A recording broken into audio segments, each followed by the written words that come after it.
Story 1. This happened to me in early 2021, when the world was still half shut from the pandemic and people were keeping to themselves. For me, it was the perfect excuse to disappear. I didn't want to be around anyone anyway. Something had happened the year before that flipped my whole life upside down. I'd been working in finance. Nothing huge, just a mid-level analyst. But I made a bad call. A really bad call. It wasn't malicious. I didn't do it on purpose. But people lost money. A lot of money. And in that world, it doesn't matter if it was a mistake or not. You become the face people want to blame. So I got blamed. I lost my job. Some of my coworkers turned cold overnight. I had to move apartments, change my number, delete every social profile I have. Even then, I kept getting calls, texts. Some were threatening, others just filled with cruel little messages meant to rattle me. I couldn't tell if it was one person using multiple numbers or a few people piling on. It messed with me for months. Then it stopped. No explanation. The silence should have been comforting, but it wasn't. It felt like a pause, not a conclusion. That's why I left. I packed up my gear, drove out to Utah, and set up camp in Coyote Gulch. The place is massive. Sandstone cliffs, narrow canyons, and long trails that stretch for miles without seeing another soul. It's the kind of place that makes you feel like the last person on earth. That's what I wanted. Just peace. I parked near a lesser-used trail and hiked out to a small hidden spot beside a creek. It was early March, and there was still snow in the shade. Every step I took made that crunching sound in the frozen dirt, and the wind came through in soft, cold bursts that reminded me I was really, truly alone. I liked it that way. I set up camp, got a small fire going, and cooked up some canned chili I'd brought with me. The sun dipped behind the cliffs fast, and by the time I sat down with my food, the sky had turned this quiet, grayish blue that looked almost unreal. I wasn't used to silence like that. No traffic, no hum of power lines, just the sound of the creek, the occasional pop of the fire, and my own breathing. I sat back, rolled a joint, and tried to let my brain quiet down. It was working for a while. My phone was off. Not that I had any service out there, and I didn't plan on turning it back on unless it was an emergency. But eventually, I did. Just a quick check. Maybe I was hoping someone from my old life had reached out to say they believed me. I don't know. I turned it on, and within 30 seconds I had a notification, a text. No name, just a number with a 475 area code. That's Connecticut. I live in Nevada now. I didn't recognize it. The message said, "How's the camping, Travis?" My blood ran cold. I hadn't told anyone where I was going. The second message came in before I could react. "It's beautiful out here." Then a third. "I see why you picked this spot." My heart evaporated instantly. I felt that rush of adrenaline, the kind that makes your skin feel too tight and your stomach twist up. I looked around. The fire cracked softly. The wind blew. Nothing looked different, but everything felt different. I stood up and did a slow turn, scanning the dark edges of the canyon around me. I couldn't see anyone. I reached into my backpack and pulled out the small Glock I kept with me, just in case. I'd never had to use it before, but right then, it was the only thing keeping my fear from boiling over. I didn't reply to the texts. I didn't want to show weakness. I sat by the fire with the gun in my lap and waited. I kept thinking, what if this is a joke? What if someone's messing with me? But no one else knew I was here. No one. That's what made it worse. If someone had found me, it meant they'd followed me, watched me, maybe for a long time. That kind of attention doesn't just happen. You don't just stumble on someone in the middle of the Utah backcountry. That night, sitting in the cold with the fire dying down and my phone glowing in my hand, I realized I wasn't alone, and not in the way people say when they feel comforted. I mean it in the exact opposite way. I felt exposed, like someone was watching me breathe. I sat in that cold silence for what felt like an hour, my eyes bouncing between the shadows around me and the glowing screen in my hand. I didn't move much. I didn't want to. Every small sound made me jump, but the rustle of the trees, the snap of a branch from the wind, the occasional shifting of the firewood, but none of it compared to the buzzing of my phone. Another message came through. This one answered the question I never typed out loud. It just said, "Doesn't matter anymore." That was it. No explanation, no name. Just a cold sentence from someone I couldn't see but knew was watching. I didn't think I could feel more anxious, but that one hit different. I could feel my heart pounding in my ears, louder than the wind, louder than the fire. I didn't know what to do. I couldn't sleep. I couldn't think straight.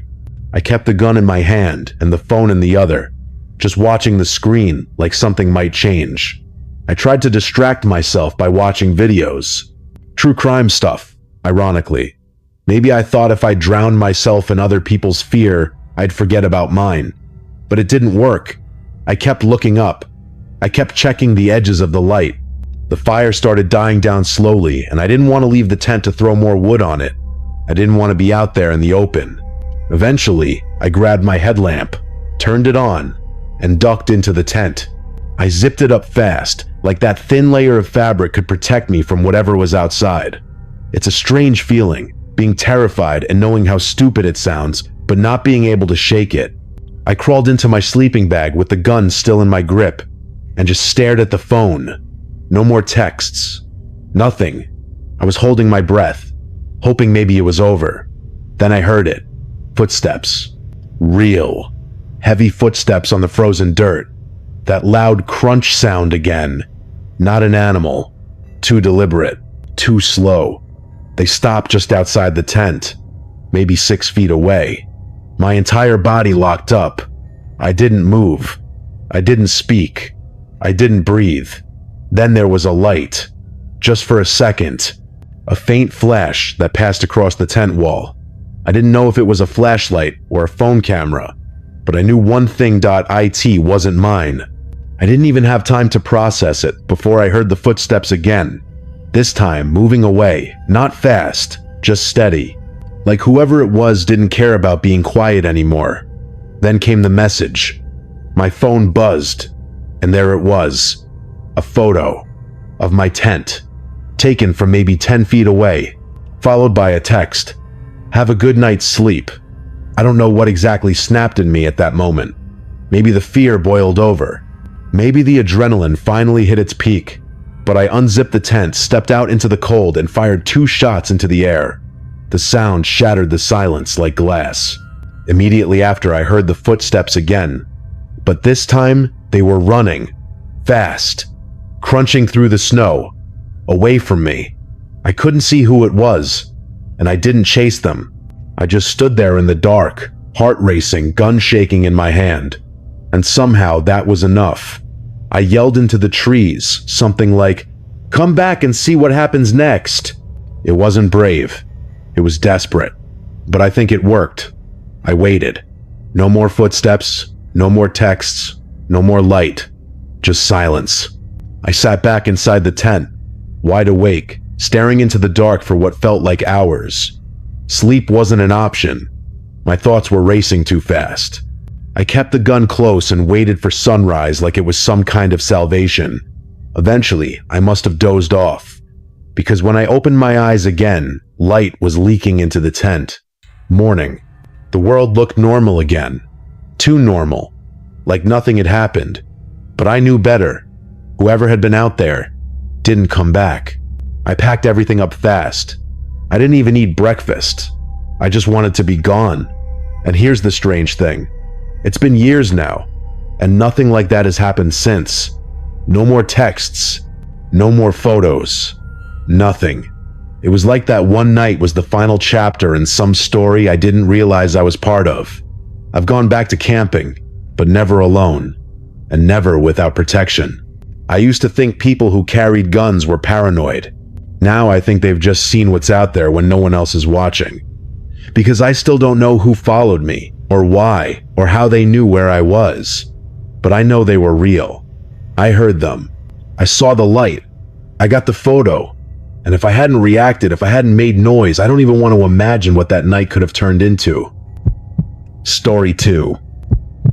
It was the fall of 2008, and my whole extended family was doing our annual weekend getaway in the woods.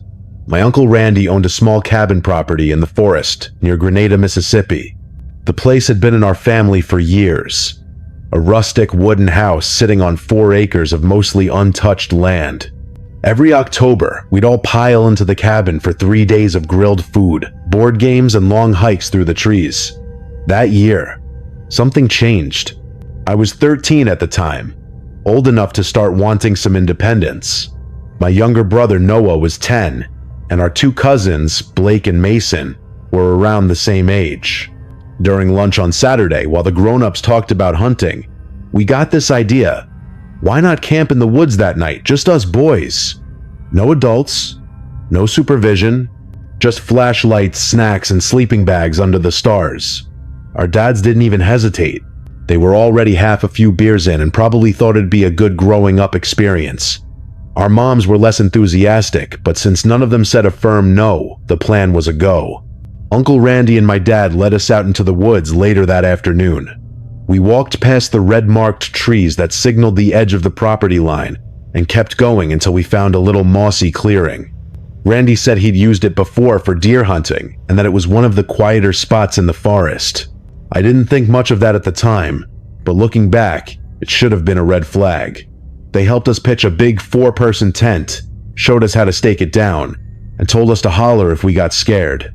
They laughed when Mason started whining about how far from the cabin we were. "You'll be close enough to hear our voices," Dad joked. "Or your screams if a bear shows up." That was the kind of humor our dads had. Always teasing. Always acting like nothing could ever really go wrong. We set up our sleeping bags, filled the inside of the tent with flashlights, snacks, and a deck of Uno cards, and hiked back to the cabin for dinner. The sun was starting to dip below the trees by the time we returned to the clearing. Our dads gave us a last wave and disappeared into the darkness, leaving just the 4 of us in the middle of the woods. At first, it was exactly what we hoped for. The air was cool, the leaves were dry, and the forest was calm. We sat in a circle with the flashlights placed around us, and played Uno while munching on chips and candy. It was fun. It felt like we were doing something grown up, something we'd remember. We were maybe half an hour into playing when we heard it. A scream, not loud, but high-pitched and sharp, coming from somewhere in the distance, deeper into the trees. We all froze. Nobody said anything at first. Just silence between us, the cards forgotten in our laps. Then I remembered reading something online about how foxes can make screams that sound like a woman. So I said that, just to calm everyone down. Blake nodded like he believed me. Noah looked unsure, but he didn't argue. Mason, though, he looked genuinely scared. We went back to playing, slower now, but trying not to feed into the tension. I think we all wanted to believe it was nothing, just nature being weird. But then it happened again. This time louder, closer. It didn't sound like an animal. It sounded human. A woman or a girl screaming. It echoed through the trees and hit all of us like a cold wave. Nobody laughed. Nobody said a word. We turned off the flashlights. The tent went dark except for the faint glow of our phones, which we quickly shut off too. We crawled into our sleeping bags, lying flat, listening. Every sound suddenly felt important. Every crack of a branch or rustle of leaves had us holding our breath. We whispered, mostly questions we didn't have answers to. Do you still think it's a fox? Should we run back? What if it's someone who needs help? But none of us moved. The idea of stepping outside, of running through the forest in the dark, just felt wrong, like the kind of thing people in horror stories did right before they vanished. So we stayed still, huddled in silence, waiting for something even though we didn't know what. And deep in that stillness, we started to realize we might not be alone out there. We stayed like that for a long time, lying still in our sleeping bags, barely whispering, too afraid to move. The tent felt smaller with every passing second, like the walls were closing in. None of us said it out loud, but we were all thinking the same thing. The someone was out there. The forest, which had felt peaceful just hours before, now felt like a giant shadow surrounding us. The trees weren't just trees anymore. They were hiding spots.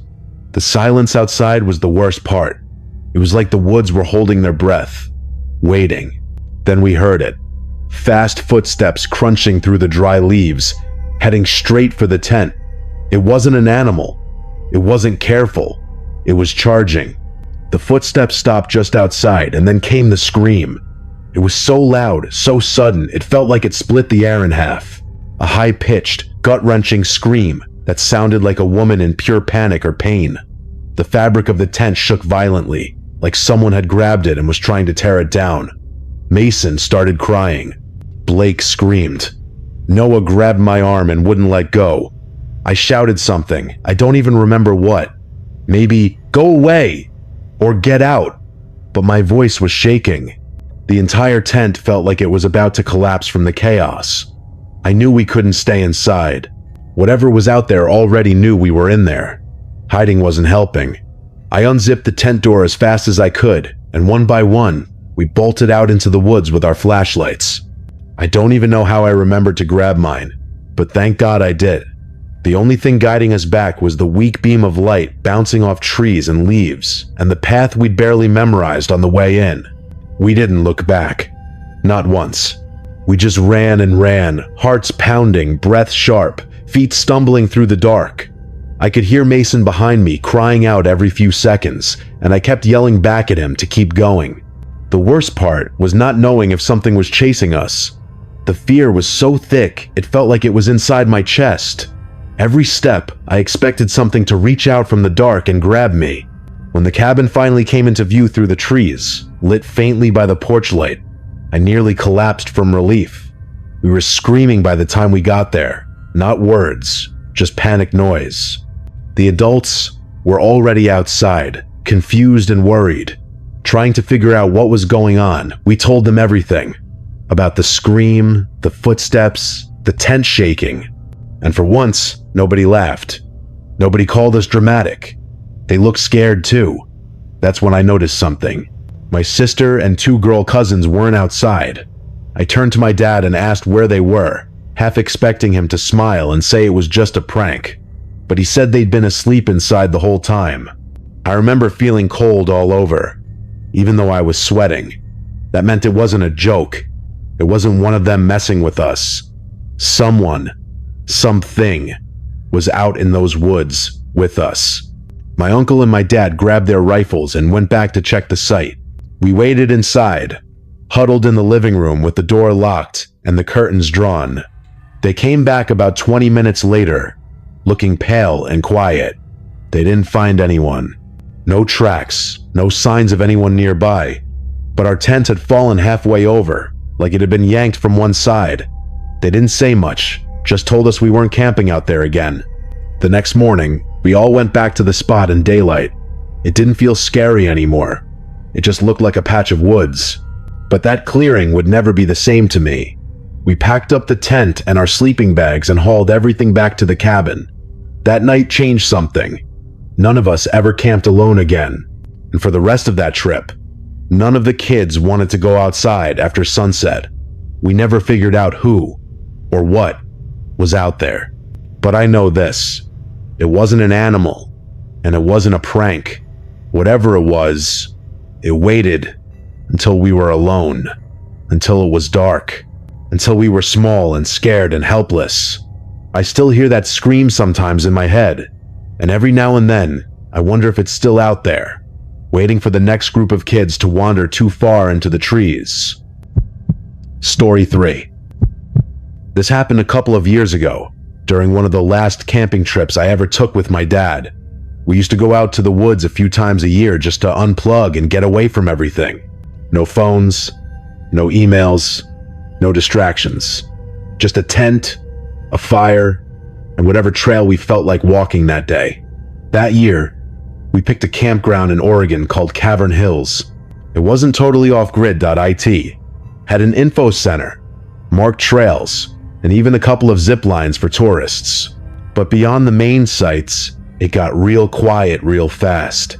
The deeper you went, the more it started to feel like old land. Untouched, a little wild and weirdly heavy. The place also had a history, the kind that gets mentioned in hushed voices. Native American land, old battle sites, whispers of strange sightings. Nothing confirmed, just the kind of stories people like to pass around a fire. Our first night there was perfect. There were a few other families around, fires burning, kids laughing, that warm hum of people enjoying the outdoors. We grilled hot dogs, roasted marshmallows, and even shared a couple of beers once it got late.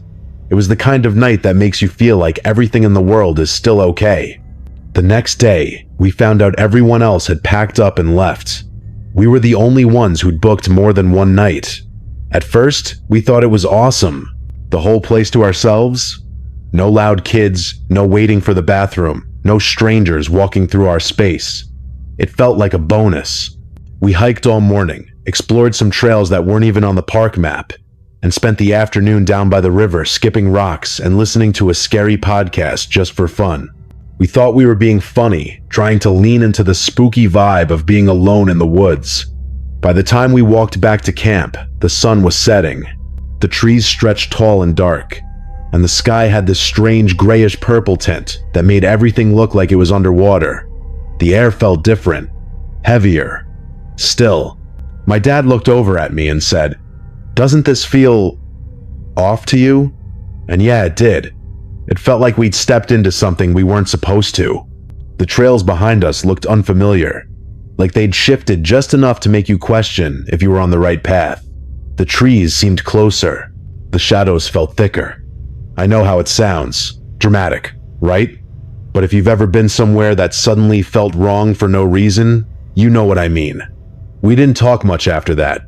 It was like we both silently agreed to act normal and not feed into the feeling. We got the fire going, made dinner, put on some music from a little portable speaker, and even laughed a bit just to shake it off. It didn't really work. Even the fire felt smaller than usual, like the light wasn't reaching as far as it should. We stayed close to the flames. It was maybe 9 p.m. when we heard the first bang. Loud, deep, like a tree falling, but sharper somehow. It came from the direction of the river, maybe 100 yards away. We both stood up, flashlights in hand, and scanned the trees. Nothing. No movement. No eyes reflecting the light. Just silence. We shrugged it off. Maybe something fell. Maybe it was an echo. 5 minutes later, it happened again. Same sound, different direction. Farther off this time, but still close enough to feel wrong. Then it came a third time, a closer now. That's when I saw my dad's face change. He wasn't pretending to be calm anymore. We both knew something was moving around us, something big. It wasn't an animal crashing through the woods. It was too spaced out, too intentional, like it was waiting for us to react. We threw a few more logs on the fire and back toward the tent. The fourth bang was the closest yet. It rattled the ground beneath us. We didn't say a word. We just looked at each other, then dove into the tent like kids playing tag with something we couldn't see. I don't know how to explain it, but everything in my gut was screaming that whatever was out there wasn't just passing through. It was watching, waiting, like we'd stepped somewhere we weren't supposed to go, and now something was deciding what to do with us. We got inside the tent and zipped it shut like that would actually protect us. My dad was still crouched near the entrance, holding the little pocket knife we always brought for small stuff like food or rope. It wasn't much, and we both knew it wouldn't help if whatever was out there really wanted to come in.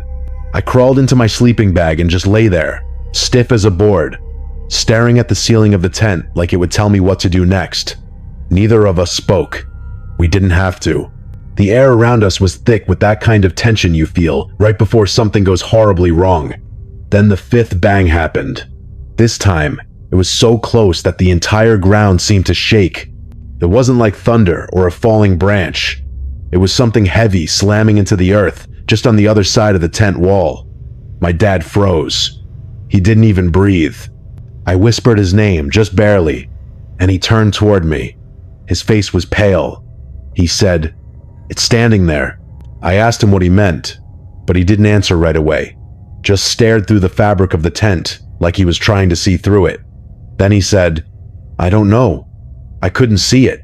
Just a shape, like a wall of black. That's when I felt it too.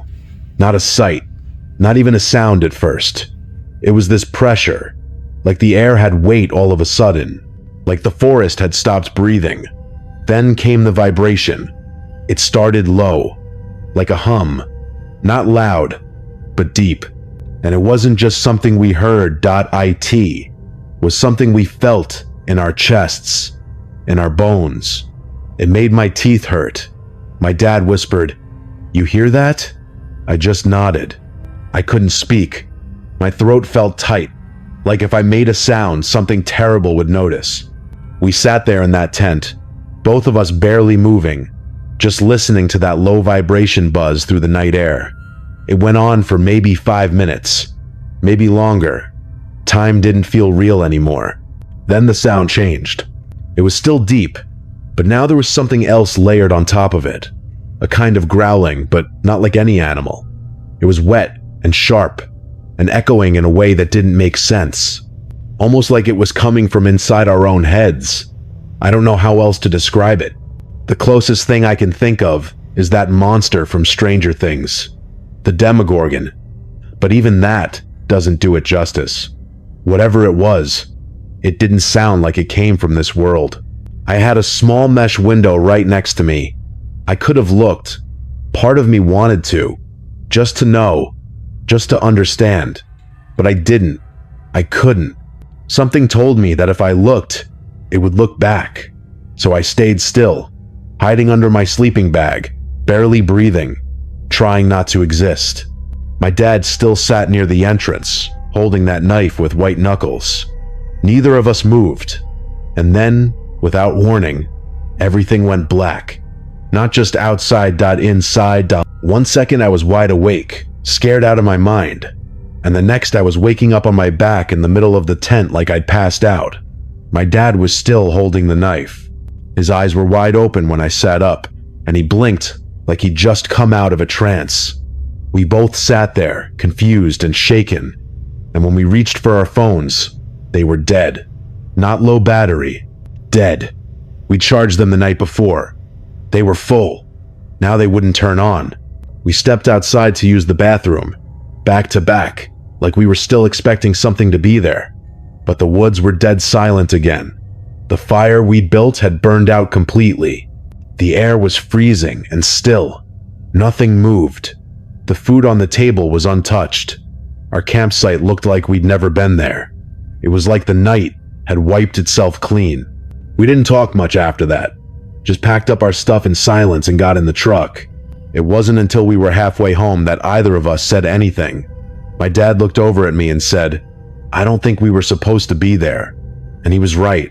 I don't know what we felt that night. I don't know what we heard or what blacked us out, but I know we both experienced it.